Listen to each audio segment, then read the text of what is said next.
My sister and I inherited my mom's home where I now live.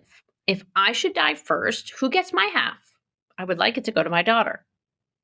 Before I answer this question, some nuances about property ownership, I'd like you to think about a friend who is struggling with a what if scenario that creeped into their lives, but they were better prepared because you shared our videos. We would appreciate it, as will your friend. I'm Valerie Zammittilaw, an estate planning attorney in New York and New Jersey. We're here to educate everyone for free. So please drop us your questions, and hopefully, we're going to help some folks along the way. We have so many questions from prospective clients that really rely on the ownership of real property. And until we see the deed and how that ownership is held, we can't say what rights each party has in that home.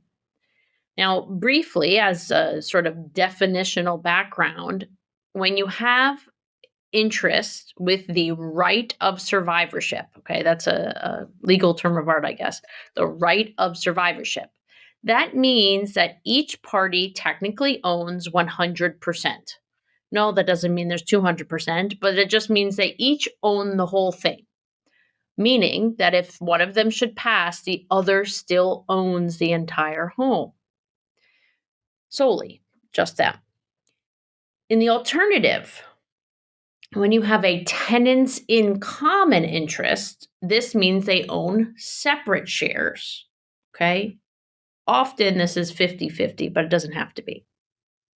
Now, since you've inherited the home with your sister, okay, as opposed to husband and wife, we're going to use tenants in common interest to answer this question. That doesn't mean that's how you actually own it.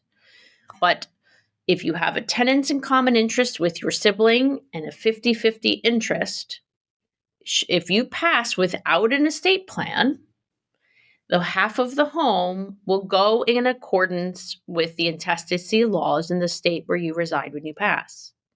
Now, this may or may not be your one daughter alone. I don't know what your family makeup is outside of that. It could be.